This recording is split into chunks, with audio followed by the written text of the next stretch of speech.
I was working DoorDash this night.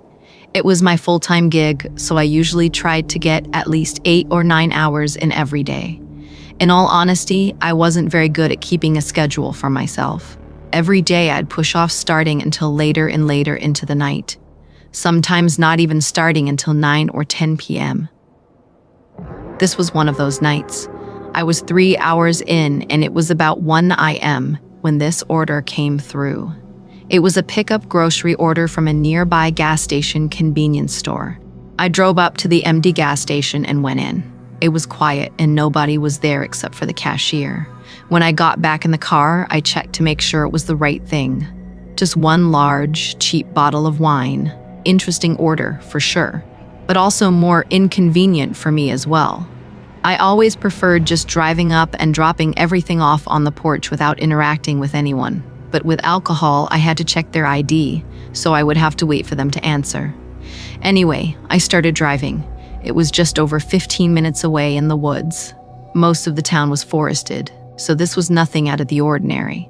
However, pulling down their driveway, it was very rugged and harsh. It didn't seem well cared for at all. Then I reached the house. It stood alone, just a single, very old home. It didn't seem like any lights were on, so I could only see the front of the house from what my headlights were shining on it. I parked and got out. The woods were quiet. It gave the sense that I was alone, with every sound I made being the only audible noise in the area. It was until a.m. though. I stood beside my car and pulled up the order on my phone, making sure I had it all ready to go for the ID check and everything. While I was there, I noticed a light out in the woods. I really didn't think about it too much though, because it looked like it was probably a light from someone else's house, like a porch light or something. I couldn't actually see the house though. The light was too far away and just barely shining out from between all the trees.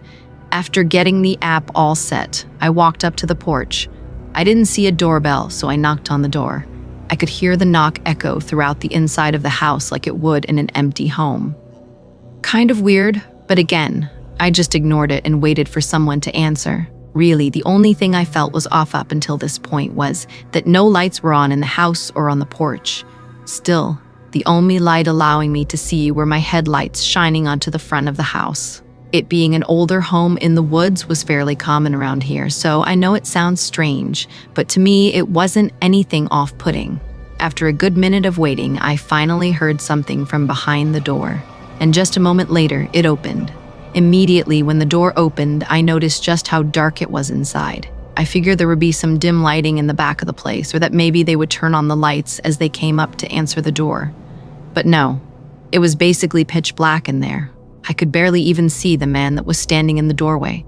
He was on the taller side and kind of thin, and the shadows covered most of his face. I said I just needed to check his ID really quick for the alcohol. He nodded and I think slightly smiled, but I couldn't see very well. He told me to give him a minute to grab his wallet. His voice was slow and growly. The man left the door open as he turned around and walked down the hallway to the other end of the house, completely disappearing into the void of darkness just a few feet back from the doorway. Now I was unsettled. I mean, I already kind of was, but now seeing the guy was just living in a pitch-black house, it was really strange. I think as the uneasiness started building in me, I began nervously looking around more. I looked back at my car, ominously sitting in the gravel driveway with its headlights on and nothing but the dark woods behind it.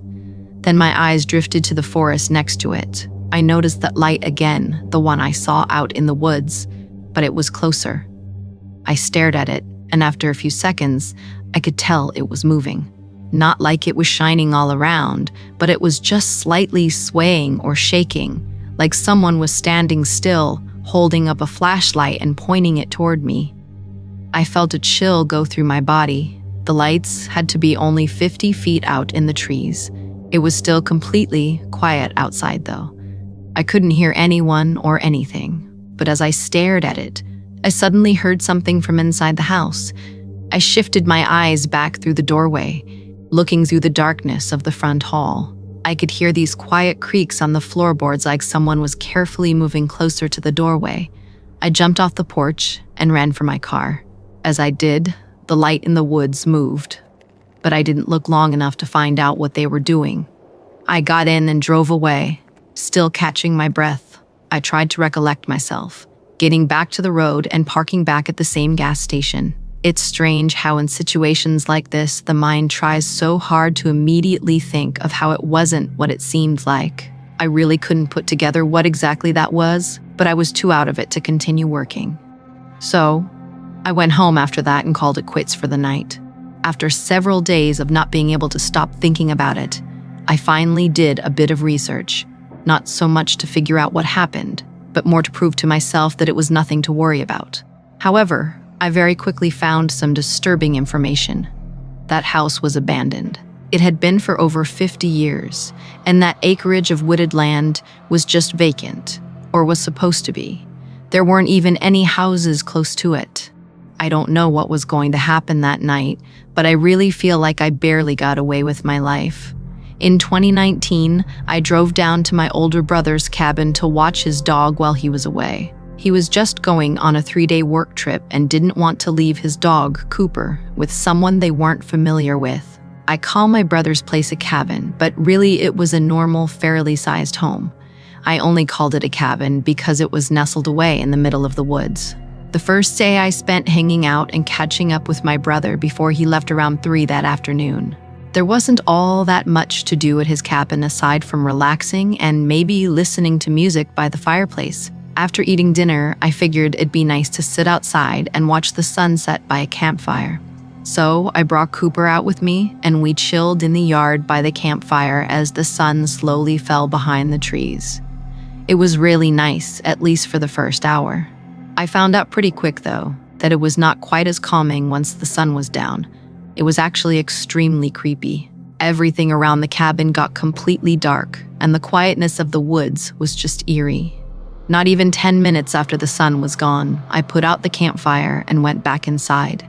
Maybe it just wasn't for me, but I honestly hated the creepy feeling of being out there at night. I sat on the couch with Cooper and ironically turned on a horror movie.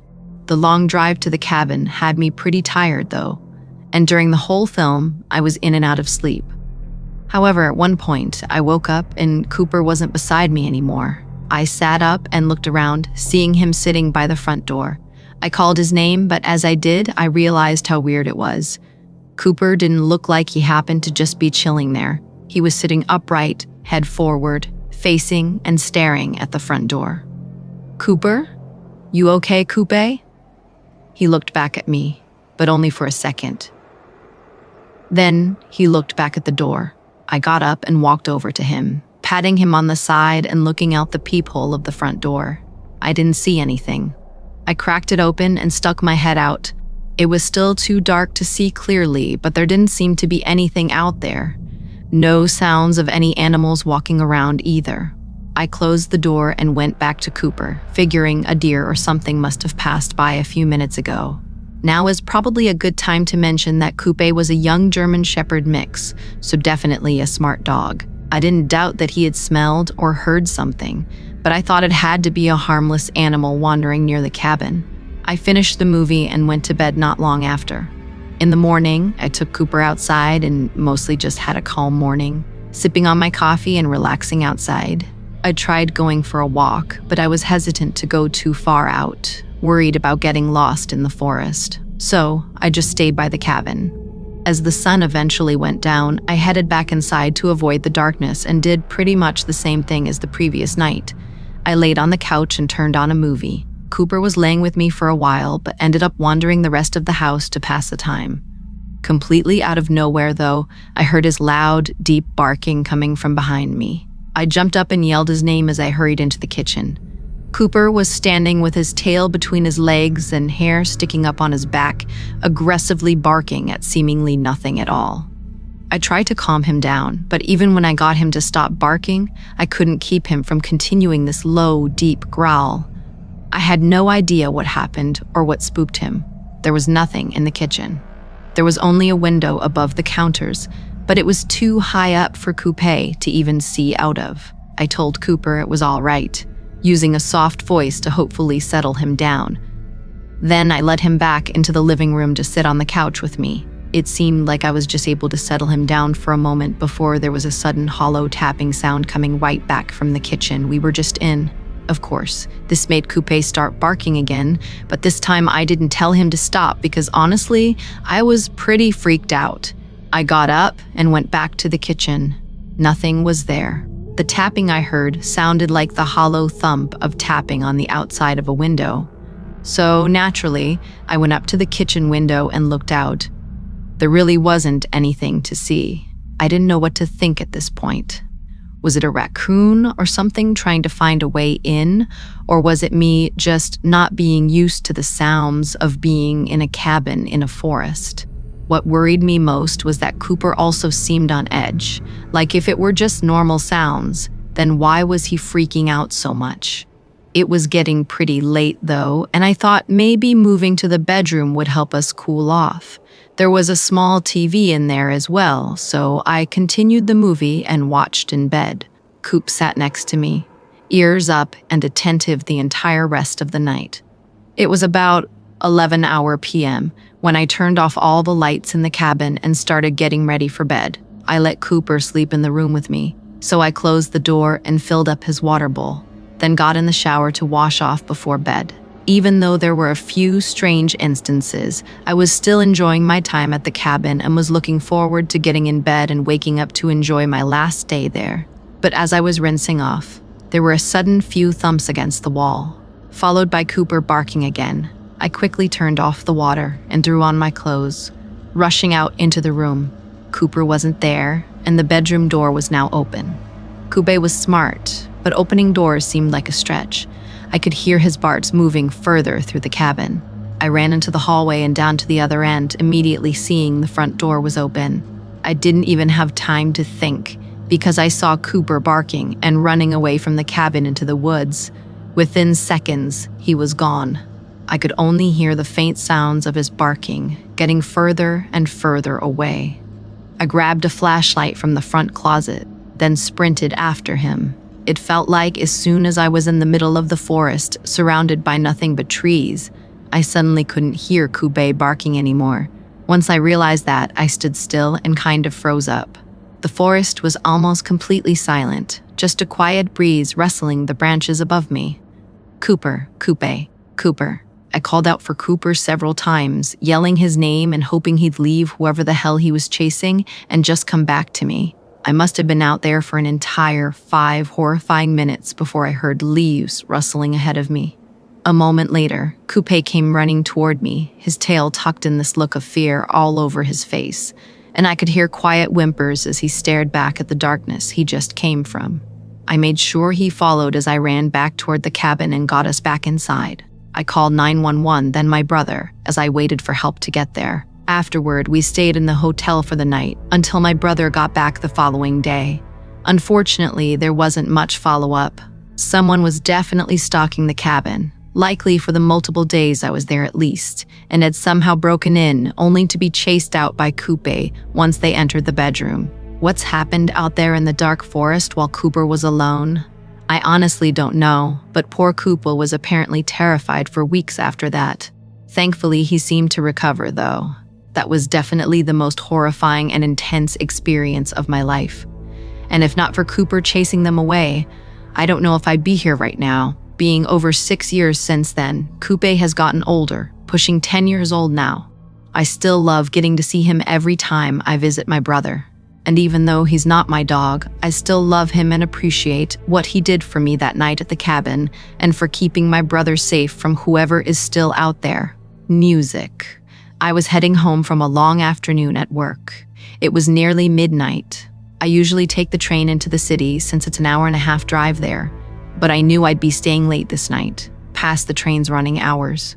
I was really tired, both because of the long working shift, but also because it was already 2 hours past when I'd usually be in bed by. Once I was out of the city and driving on the long, straight, and empty rural roads, it was even more tiring and hard to stay awake. I didn't feel at risk of falling asleep, but almost like it was just torture to be forced to stay awake as I drove. 40 minutes passed while I continued down what felt like an endless road, not seeing any more than 4 or 5 cars passing by before I caught sight of something on the side of the road.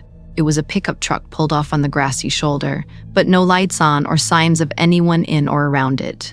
Kind of weird for being out in the middle of nowhere, but probably just had some car troubles or ran out of gas and had to get an Uber home. I didn't think all that much on it until not 2 minutes later, I passed another. It was a car, but almost identical, parked on the grass near the trees off the side of the road and no signs of anyone. Had to be just a coincidence, but I'd taken this route plenty of times before and never seen anything like it. It kept me a little more awake, looking off the road for any more interesting things going on. I'd say another couple minutes passed. I was looking out at the road when suddenly something appeared in my headlights right on the pavement ahead of me. There wasn't even time to see what it was or swerve out of the way. I immediately hit it with my right tire. I was kind of stunned for a moment from how out of nowhere it came from. I kept driving, listening for any issues with my car, but hoping I just ran over it smoothly. However, just a minute later, I could tell something was wrong. I didn't even have to wait for the tire pressure symbol to light up to know it was going flat. I pulled off to the side of the road and pretty much right away realized how even more coincidental this was, comparing it to the previous 2 cars I'd seen. The only difference was that I was still here in my car and they weren't. I put it in park and took a deep breath before getting out to look at the damage. I was so tired. I didn't even have enough energy to be mad, but just felt so disappointed and frustrated at this for happening on a night like tonight. I walked around to the side of my car and looked at the tire. There were clear scrapes on the paint around the wheel, and the tire was about halfway to being fully flattened. Definitely needed a tow truck and a ride home. Before getting back in my car, I couldn't help but look around at where I was. Out on the side of a long, empty road in between towns with just trees in all directions. It felt kind of creepy being out there alone and stranded. It was just as those feelings started to creep up on me that I saw something else. Far down the road, someone was walking toward me. I couldn't see much of them, obviously, because it was dark, but more so because they were on the side of the road, like walking on the edge of the tree. It kind of seemed like they were trying to stay off the road to not be seen. My first thought was that it might have been one of the people from the other cars I'd passed, but as they got closer, this uneasy feeling grew in me. I got back in the car and started calling for a tow truck. After a minute or so, the man walking was getting close, just about to pass by before they left the tree and started making their way through the grass and up to the road. They came right up to the side of my car. I watched them as they came up to the window. They didn't say anything, but they were noticeably jittery and, I don't know, unstable, I guess. It was very hard to read them or what they were doing. After a few seconds, though, his eyes locked on me. His gaze was incredibly disturbing and instantly had me feeling the need to get out of there. I put my car in drive and drove away. I knew I risked damaging my wheel, but my gut told me that something was really off about that guy. I made it just 20 seconds down the road before passing another car. This one was different, though. Its door was partially open and the inside lights were on. It looked like it must have been where the guy came walking from. I kept going. At the nearest town, I pulled over and got help with my car. I thought it was honestly just a really strange experience and would never really know what that guy wanted or what even happened. After everything was fixed, I'd mostly forgotten about it. That was until 4 days later. I heard about a disturbing story of 2 people going missing along the road that I often took to and from work. I immediately thought about the 2 abandoned cars I'd seen that one night and quickly looked more into it. My body went numb when I saw it was on the same exact night, and those 2 cars were from the 2 missing people. Both cars had damage to their tires from hitting something in the road, likely put there by someone to purposely get them stranded. I called police to give them information, but as of today, neither of the missing people have been found yet. As far as I know, there hasn't even been a single clue or lead as to who was behind it or what they did to them. It still haunts me to think about how close I was to being the 3rd missing person.